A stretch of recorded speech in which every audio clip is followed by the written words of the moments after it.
بسم اللہ الرحمن الرحیم۔ گمنام ہیرو کے معزز ناظرین، السلام علیکم۔ آئیے چلتے ہیں کہانی کی طرف۔ اس کے بیان سے مجھے یہ اندازہ کرنے میں کوئی دشواری پیش نہیں آئی کہ چاروں حملہ آور کون تھے۔ ان میں سے ایک خالد عثمان تھا اور دوسرا خادم مرزا، ان کے ساتھ بابر اور ٹائیگر آئے تھے۔ اس سے یہ بھی ثابت ہو گیا کہ حملہ میرے سیاسی مخالفین نے پارٹی کا ریکارڈ حاصل کرنے کے لیے نہیں کیا تھا، یہ پرنس کی مافیا کا کارنامہ تھا۔ انہیں وہ سب واپس لینا تھا جو رئیس خان نے اپنے قبضے میں کر لیا تھا۔ اس خیال نے ان کی نیندیں حرام کر دی ہوں گی کہ اگر میں نے اپنا فیصلہ نہ بدلا تو ان کی نجی اور کاروباری زندگی کا انجام تباہی اور بربادی کے سوا کچھ نہیں ہوگا۔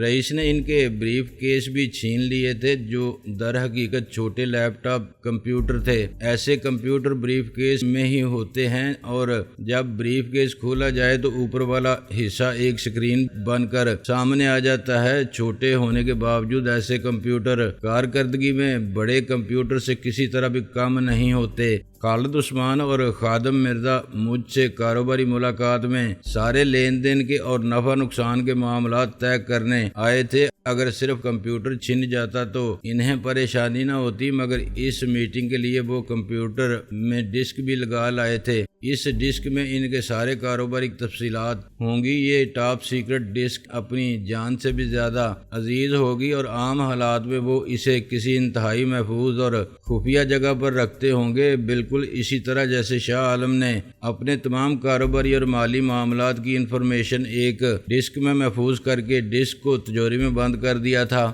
تجوری اس تہہ خانے میں تھی جس کا سراغ لگانا ہی مشکل تھا، اور بالفرض محال کوئی تہہ خانے میں پہنچ جاتا تو اسے کوئی تجوری نظر نہ آتی۔ خالد عثمان اور خادم مرزا بھی اپنے غیر قانونی کاروبار کی تمام تفصیلات کی پوری حفاظت کرتے ہوں گے اور اسے ناممکن سمجھتے ہوں گے کہ ساری معلومات کی فائل یعنی وہ ڈسک غیر متعلقہ افراد کے ہاتھوں میں پڑ سکے، مگر بدقسمتی خود شامت اعمال کو آواز دیتی ہے۔ وہ پوری تیاری کے ساتھ مجھ سے اہم کاروباری ملاقات کے لیے آئے اور ان کا واسطہ ایک بالکل مختلف شاہ عالم سے پڑ گیا۔ جو کل تک ان کا ساتھی تھا وہ اچانک کسی وجہ کے بغیر ایک خطرناک دشمن بن کے سامنے آیا۔ ان کی بدمعاشی کی طاقت کا مظاہرہ بھی اسے خوفزدہ نہ کر سکا اور اس کی جوابی کارروائی نے انہیں انتہائی شرمناک حالات اور سنگین خطرات سے دوچار کر دیا۔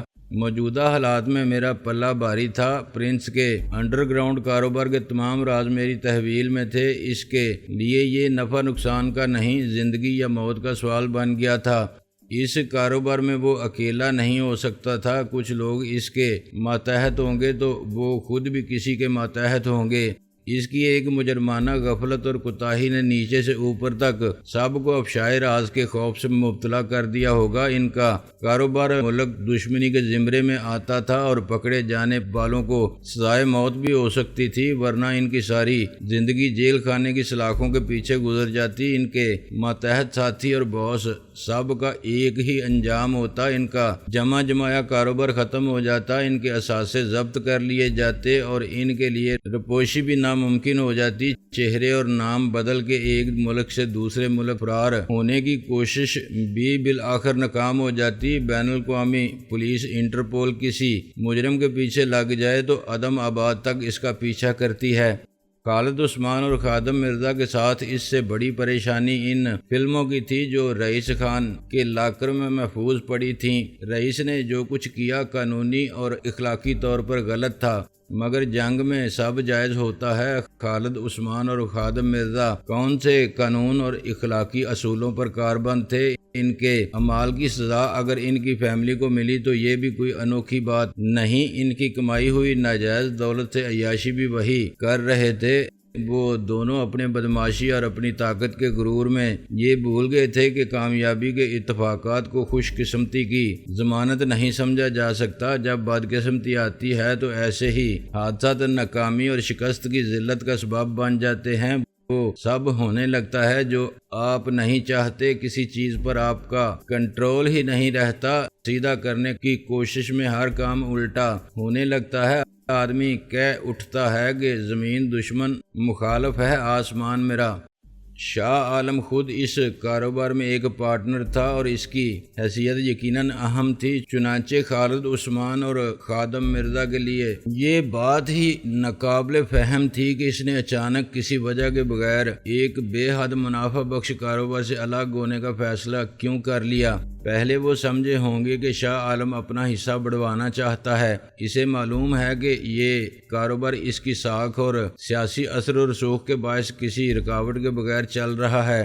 یہ ان کے خواب و خیال میں بھی نہیں ہوگا کہ اب ان کا واسطہ جس شاہ عالم سے ہے وہ جیسا باہر سے نظر آتا ہے اندر سے اس کے برعکس ہے۔ وہ ایک حد تک اس کے منافع کا حصہ بھی بڑھا سکتے تھے، مگر اس کے الگ ہونے کے خطرات کے بارے میں انہوں نے سوچا تک نہیں ہوگا۔ جب انہیں یقین آیا کہ اب شاہ عالم کسی قیمت پر ان کا ساتھ دینے کے لیے تیار نہیں تو انہیں سوچنے کا موقع بھی نہیں ملا۔ اس سے پہلے کہ وہ اوپر والوں سے مشورہ کرتے اور اس خطرے سے نمٹنے کے انتظامات کرتے، وہ خود بری طرح پھنس گئے۔ سارے کارڈز اب شاہ عالم کے ہاتھ میں تھے، وہ سب کو بلیک میل بھی کر سکتا تھا، لیکن اس کے خلاف تادیبی کارروائی خود اپنے پیروں پر کلہاڑی مارنے کے مترادف تھی۔ خادم مرزا اور خالد عثمان نے کسی محفوظ مقام پر بیٹھ کے اپنی عقل کے گھوڑے ہر سمت میں دوڑائے ہوں گے اور تمام امکانات کا اور ناممکنات کا جائزہ لینے کے بعد ان کو پریشانی اور مایوسی کی انتہا نے ڈپریشن میں مبتلا کر دیا ہوگا اور ان کی عقل کو اس حد تک معاف کر دیا ہوگا کہ انہوں نے ایک آخری کوشش کے طور پر میرے خلاف انتہائی جارحانہ ایکشن پلان بنا لیا۔ اس حرام زادے کو قتل کے الزام میں بند کروا دو، ٹائیگر اور بابر سے کہو گے پولیس کے پاس رپورٹ لکھوا دیں، ہم 2-4 دن سامنے نہیں آتے۔ پولیس میں ایس پی غلام محمد اپنا آدمی ہے، وہ شاہ عالم کا دماغ درست کر دے گا، سیدھے راستے پر لے آئے گا۔ اس کی عدم موجودگی میں گھر پر چھاپا مارو، ایسی کی تیسی کر دو جو سامنے آئے، اور اس کی شاہ عالم ہاؤس کی اینٹ سے اینٹ بجا دو۔ دیکھو اس نے گھر میں کمپیوٹر کہاں چھپایا ہے، فلمیں کہاں ہیں، اس کی بیوی سب بتا دے گی، نہیں بتائے تو اٹھا لاؤ اسے، اور کل ہم بھی شاہ عالم کو تھانے میں ایک فلم دکھائیں گے۔ اس وقت جب شاہ عالم صاحب کا دماغ ٹھکانے پر آ چکا ہوگا، بات وہی ہے کہ جب تقدیر بھی ساتھ چھوڑ دے تو ہر تدبیر الٹی کیوں نہ ہو۔ ان کا یہ پلان شاید کامیاب ہو جاتا اگر تھانے میں مجھے عباسی جیسے پولیس انسپیکٹر سے واسطہ نہ پڑتا اور ڈی آئی جی صاحب میری گرفتاری سے خود متفکر ہو کے وہاں تشریف نہ لاتے تو ایک رات میں ایس پی غلام محمد مجھ سے بہت کچھ منوا لیتا۔ میرا خیال ہے کہ ڈی آئی جی صاحب کو سب سے پہلے تو بیرسٹر سلطان محمود نے فون کیا ہوگا کہ جب کسی مقتول کی لاش ہی نہیں ملی اور نہ قتل کا کوئی ثبوت ہے تو محض 2 ملازمین کے بیان پر شاہ عالم جیسے معتبر اور معزز آدمی کو یوں تھانے لے جانا چے مینی تارد۔ رات تک انہیں بہت سے سیاستدانوں کے فون جو میرے ہمدرد چاہے نہ ہوں حکومت کے ہر اقدام کی مخالفت پر اپنی سیاسی دکان چلاتے ہیں۔ رہی سہی کسر شبنم کے آنے سے پوری ہو گئی۔ پولیس کی ساری کارروائی بے جواز تھی اور اپنی لاقانونیت کو چھپانے کے لیے انہوں نے بہتر سمجھا کہ یہ کھیل ہی ختم کر دیا جائے ورنہ لینے کے دینے پڑ جائیں گے۔ رکشی تہہ خانے میں بروقت رپوش ہو جانے کے باعث بچ گئی اور حملہ آوروں کے لیے ایک پریشانی گلاب نے پیدا کر دی، یہ کہہ کر کہ بیگم صاحبہ تو اپنے وکیل کے پاس گئی ہیں اور وہ بھی ایک خطرناک صحافی شبنم کے ساتھ۔ انہیں فکر پڑی ہوگی کہیں رکشی پولیس کے ساتھ ہی نہ آ جائے۔ تیسرے میرے گھر کی تلاشی لینے کے لیے انہوں نے ہر چیز کو الٹ پلٹ کے توڑ پھوڑ دیا مگر ان کے ہاتھ کچھ نہ آیا، انہیں ناکام واپس لوٹنا پڑا۔ گلاب کے بیان نے مجھے اس صورتحال کا نئے سرے سے جائزہ لینے پر مجبور کر دیا۔ خوشی کی بات یہ تھی کہ گزشتہ رات کی ساری کارروائی میں کوئی سیاسی انتقام کا پہلو نہیں تھا، یہ ذاتی دشمنی کا نتیجہ تھا اور ناکام رہی تھی۔ ایک سوال یہ تھا کہ آخر کس نے رکشی کو قبل از وقت خبردار کر دیا تھا؟ خالد عثمان اور خادم مرزا کے کیمپ میں ان کے کاروباری دشمن کا ہمدرد کون تھا؟ پھر یہ کہ رکشی کے بیڈ روم میں بیٹھ کر سگریٹیں پینے والے کون تھے اور وہ کس کا انتظار کر رہے تھے؟ میرا یقین غلط نہیں تھا کہ خالد عثمان اور خادم مرزا دونوں زندہ سلامت کہیں بیٹھے ہیں اور بہت جلد سامنے آ جائیں گے، مگر ایک ناکامی کا صدمہ اٹھانے کے بعد ان کا اگلا قدم کیا ہوگا یہ اندازہ کرنا مشکل تھا۔ اگر وہ رئیس کا سراغ لگانے میں کامیاب ہو گئے تو رئیس کی خیر نہیں، وہ مقامی سطح کا بدماش تھا جس کے ساتھ اسی جیسے نوسر باز اور چھوٹے موٹے جرائم کرنے والے پرانے پاپی مل گئے تھے۔ ان سب کا برسوں سے ساتھ تھا، چنانچہ وہ اپنے آپ کو چنڈال چوکڑی کہتے تھے اور خاصے مشہور بھی تھے۔ بدنام اگر ہوں گے تو کیا نام نہ ہوگا والی بات تھی۔ کچھ ڈاکوؤں اور کچھ خطرناک قسم کے مجرموں سے ان کی راہ و رسم جیل کے زمانے میں ہو گئی تھی۔ وہ ان کے چمچے تھے اور ان کے لیے چھوٹے موٹے کام بھی کرتے تھے، مثلا ان کے لیے مخبری کرنا، ان کا باہر کی دنیا سے رابطہ رکھنا اور انہیں جیل میں ہر سہولت فراہم کرنا۔ یہ ڈاکو کچھ بڈیروں کے خاص آدمی تھے اور ان کے علاقے میں اپنی دہشت سے کسی کو سر نہیں اٹھانے دیتے تھے۔ وڈیرے اپنے علاقے کے بے تاج بادشاہ تھے اور ان کی سلطنت میں حق، انصاف یا جمہوریت کا نام لینا بھی سنگین جرم تھا۔ ڈاکو ان کا رعب اور دبدبہ قائم رکھتے تھے، اس کے بدلے انہیں لوٹ مار اور اغوا برائے تاوان جیسے جرائم کرنے کا لائسنس مل جاتا تھا، اور پولیس کبھی ان کے خلاف کارروائی کرتی تھی تو محض پریس اور پبلک کا شور ہنگامہ ختم کرنے کے لیے جیل میں وہ سرکاری مہمان بن کے ٹھاٹھ سے رہتے تھے۔ انہی ڈاکوؤں کی وجہ سے رئیس خان کی چنڈال چوکڑی کو بھی کسی حد تک کچھ سیاستدانوں کی سرپرستی حاصل تھی۔ وہ کبھی چنڈال چوکڑی کی پیشہ ورانہ خدمات حاصل کرتے تھے اور یہ بات پولیس بھی جانتی تھی کہ وہ سرکاری بدماش ہیں۔ تاہم بین الاقوامی سطح کے منظم اسمگلروں اور دہشت گردوں کا مقابلہ کرنا ان کے بس کی بات نہیں تھی۔ اب یہ ضروری ہو گیا تھا کہ میں رئیس کو بھی خبردار کر دوں اور اس سے کہوں کہ اپنی چنڈال چوکڑی کی زبانیں بند رکھے۔ ان میں کچھ شیخی خورے اور گپ باز ایسے بھی تھے کہ مکھی مارتے تھے تو کہتے تھے کہ آج بڑے پرندے شکار کیے۔ ابھی تک شاید پرنس اینڈ کمپنی کو اندازہ نہ ہو کہ شاہ عالم کے معاون اور مددگار کون تھے، مگر بات پھیل گئی تو پھر چنڈال چوکڑی کا براہ راست مقابلہ بین الاقوامی یا کم سے کم قومی سطح کے بدماشوں سے ہوگا۔ ذہنی طور پر انہیں اس کے لیے بھی تیار ہو جانا چاہیے۔ میں نے جو حفاظتی انتظامات کیے تھے وہ مجھے تسلی بخش لگتے تھے، یہ وقت ہی بتا سکتا تھا کہ وہ کتنے مؤثر ثابت ہوتے ہیں۔ ابھی میں نے پہل کر کے ایک بازی میں شاطر حریفوں کو غیر متوقع طور پر مات دے دی تھی، یا کم سے کم ایسی شے دی تھی کہ وہ اگلی چال چلنے سے پہلے مات ہو جانے کے خوف میں مبتلا ہو گئے تھے۔ یہ ہو سکتا تھا کہ وہ خاموشی سے اس ہار کو تسلیم کر لیں، پرانی بساط پر نئے مہرے لے آئیں اور اپنا کھیل جاری رکھیں، یا وہ دل میں کینہ رکھتے ہوئے ہاتھ ملا کے کہیں کہ اچھا ابھی کھیل ختم تو ختم، ہار جیت کا کیا ہے یار، زندہ صحبت باقی، دیکھتے ہیں کہ آخر بازی کون ہارتا ہے اور کیا ہارتا ہے۔ عقل مندوں نے سچ کہا ہے کہ جارحیت ہی سب سے بہتر دفاع ہے اور امن کے لیے جنگ ضروری ہے۔ آج تک ان کا واسطہ ایک عیار اور مکار مگر لالچی اور بزدل شاہ عالم سے پڑا تھا۔ میرے نئے روپ نے ان کا بیڑا دریائے حیرت میں غرق کر دیا تھا۔ میں نے ان کی آنکھوں میں آنکھیں ڈال کے بات کی تھی، ہر پیشکش کو ٹھکرا دیا تھا، دھمکی کو نظر انداز کر دیا تھا۔ جسمانی طاقت میں خود کو رستم اور ٹارزن سمجھنے والے بابر اینڈ ٹائیگر کا سارا غرور پلک جھپکتے میں خاک میں ملا دیا تھا، اور جو مجھے اغوا کر کے لے گئے تھے ان کو اغوا کر کے کھلا چیلنج دے دیا تھا کہ مشتری ہوشیار باش، تم شیر تو ہم سوا شیر، تم ہمارے باپ تو ہم دادا تمہارے باپ کے۔ چمبیلی تو ہوش میں آنے کے بعد گلوکوز ملا ہوا گرم دودھ پی کے ہی سو گئی تھی۔ مجھے یقین تھا کہ وہ اٹھے گی تو بالکل پرسکون ہوگی۔ نیند میں رکشی نے گلاب کو بھی آرام کرنے کے لیے کہا، مگر وہ فرد شناس اور وفادار ملازم اٹھ کھڑا ہوا۔ رکشی نے اسے کہا تھا کہ وہ بازار سے کچھ لے آئے، لیکن وہ ابھی باہر نکلتے ہوئے ڈرتا تھا۔ ہر طرف سیکیورٹی گارڈز کو دیکھ کر اس میں بڑی خوشگوار تبدیلی آئی تھی۔ وہ ایک دم بہت مستعد ہو گیا تھا۔ لو جی بیگم صاحبہ، اب باہر کا مسئلہ میرا نہیں رہا، آپ ان میں سے کسی کو بھیج دو، مجھے سامان لا دے تو آدھے گھنٹے میں لنچ حاضر۔ رکشی ہنسنے لگی، بھائی یہ اس کام کے لیے نہیں آئے ہیں، سودا سلف لانے کے لیے؟ گھر میں کچھ نہیں ہے کیا؟ پہلے تو فریزر بھرے رہتے تھے۔ انشاءاللہ پھر بھر جائیں گے جی کل، وہ بولا۔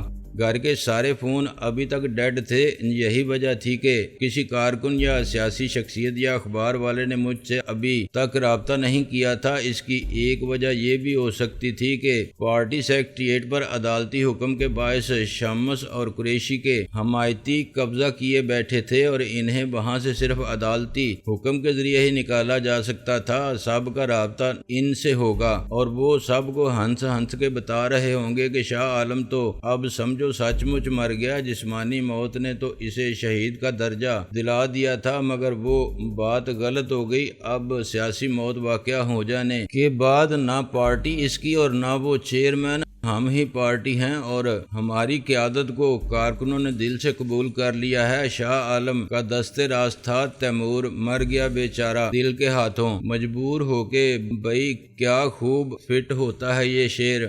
الٹی ہو گئی سب تدبیریں، کچھ نہ دوا نے کام کیا۔ دیکھا اس بیمار دل نے آخر کام تمام کیا۔ غاصبانہ قبضہ کرنے والے وقتی طور پر پارٹی کے مالک بن گئے تھے اور یقیناً اس صورتحال کو وہ پوری طرح اپنے حق میں استعمال کر سکتے تھے۔ ہر پارٹی میں اکثریت انہی کی ہوتی ہے جو پارٹی منشور وغیرہ کو سمجھتے ہی نہیں، چنانچہ سورج مکھی کی طرح اپنا چہرہ اقتدار کے سورج کی طرف کر لیتے ہیں۔ میرے مخلص اور اصول پرست حامی اقلیت میں ہونے کے باعث خاموش ہو کے اپنے اپنے گوشہ عافیت میں دبک گئے ہوں گے۔ انہیں میری حوصلہ افزائی کی ضرورت تھی کہ وہ امید کا دامن ہاتھ سے نہ چھوڑیں، مگر مجھے ان سے الگ اور تنہا کر دیا گیا تھا۔ ظاہر ہے یہ صورتحال ان کے لیے مایوس کن تھی کہ چیئرمین صاحب بھی پھر غائب ہیں، سینئر نائب صدر ہسپتال میں لیٹے لیٹے مر گیا اور سیکرٹری صاحب کا بھی کچھ پتہ نہیں، جائیں تو کدھر جائیں۔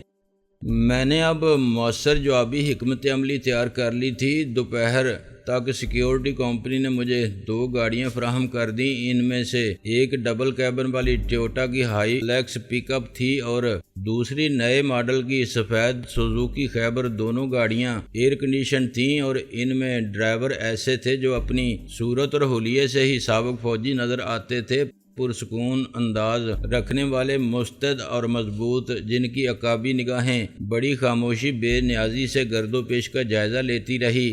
وہ سادہ کپڑوں میں تھے اور بظاہر ان کے پاس کوئی اسلحہ نہیں تھا۔ ان کے ساتھ آنے والے گن مین یونیفارم میں تھے اور ان کے ہاتھوں میں کلاشن کوف پکڑنے کا انداز بڑا جارحانہ تھا، خبردار کرنے والا اور ڈرا دینے والا کہ موت کا یہ سامان محض نمائشی نہیں، جسے شک ہو وہ سامنے آ کے آزما لے۔ خیبر کار کے ڈرائیور نے اندر آ کے مجھ سے بات کی۔ سر، میں یہاں کے حفاظتی انتظامات کا نگراں ہوں، ریٹائرڈ کیپٹن عادل عمر۔ عادل آپ عمر بھی کہہ سکتے ہیں اور عادل بھی۔ میں نے اس سے ہاتھ ملایا۔ بڑی خوشی ہوئی تم سے مل کر۔ مجھے عالمگیر صاحب نے سمجھا دیا ہے کہ میری کیا ذمہ داری ہے، مگر میں آپ سے بھی پوچھتا رہوں گا، وہ بولا۔ مجھے امید ہے کہ آپ کسی بات کا برا نہیں مانیں گے۔ یہ بہت مشکل کام ہے، پریکٹیکل ہونا پڑتا ہے ہمیں کسی مصلحت کو دیکھے بغیر۔ آف کورس ایک پروفیشنل جذباتی نہیں ہو سکتا۔ ویسے تو میرے سب ساتھی تجربہ کار اور ٹرینڈ ہیں۔ مجھے ہر مشکل جگہ ابتدائی سٹیج پر صورتحال کو سمجھنے اور اس کے مطابق ایک پالیسی یا اسٹریٹجی بنانے کے لیے جب انتظامات مکمل ہو جاتے ہیں اور روٹین سیٹ ہو جاتا ہے تو مجھے دوسرے پروجیکٹ پر بھیج دیا جاتا ہے۔ بعض اوقات ایمرجنسی میں ایک ساتھ مجھے 2 سیکیورٹی سسٹم آپریشن میں لانے پڑتے ہیں۔ یہ مت سمجھیے گا کہ میں موجود نہیں تو ڈیوٹی سے بھاگ کے گھومنے پھرنے چلا گیا یا گھر جا بیٹھا۔ مجھے پورا اعتماد ہے تم پر۔ ہم ہر کلائنٹ کے بارے میں پوری انفارمیشن رکھتے ہیں اور اسی کے مطابق چلتے ہیں۔ یہ تو بہت اچھی بات ہے اگر وہ اتنے کوالٹی کانشیس ہیں۔ میں نے کہا، کیا ہم چلیں؟ یس سر، آپ یہاں سے کار میں روانہ ہوں گے، میرے ساتھ ہائی لیکس پیچھے رہے گی۔ وہاں پہنچنے سے پہلے ہم کہیں چینج اوور کریں گے۔ مجھے کوئی اعتراض نہیں، میں نے کہا۔ آپ کے لیے ایک اطلاع ہے، شاید آپ کو پہلے سے معلوم ہو، مسٹر تیمور کی فیملی نے سرکاری قسم کے جلوس کی اجازت نہیں دی، وہ بولا۔ کیا مطلب سرکاری عہدیدار شریک نہیں ہو سکتے؟ کوئی بھی شریک نہیں ہو سکتا سوائے فیملی ممبرز کے اور دوستوں کے۔ وہ خاموشی سے تدفین کرنا چاہتے ہیں۔ آئی سی۔ انہوں نے انتظامیہ سے پروٹیکشن مانگی۔ کمشنر نے ڈی آئی جی سے کہا کہ فیملی کو مکمل پرائیویسی فراہم کی جائے۔ ان کے گھر جانے والے سارے راستے بند کر دیے گئے ہیں۔ لوگوں کو 200 گز دور ہی روک دیا گیا ہے۔ سیاسی شخصیات، اخبار والے، پارٹی ورکر کوئی بھی نہیں جا سکتا۔ یہ بھی معلوم نہیں کہ تدفین کب اور کہاں ہوگی۔ میں نے کہا یہ اچھا ہی کیا انہوں نے، امن و امان کی صورتحال خراب ہو سکتی تھی۔ یس سر، کلیش ہو چکا ہے۔ اس کے بعد پولیس نے لوگوں کو اور پیچھے دھکیل دیا، لیکن کئی جگہ اب بھی کارکن جمع ہیں اور ایک دوسرے کے خلاف نعرے لگا رہے ہیں۔ کیا ان حالات میں آپ کا وہاں جانا مناسب ہوگا؟ میں نے کہا مجھے جانا ہوگا کیپٹن عادل، وہ میرا دوست تھا، بہت قابل اعتماد دوست تھا۔ اس کے علاوہ میں پارٹی چیئرمین ہوں۔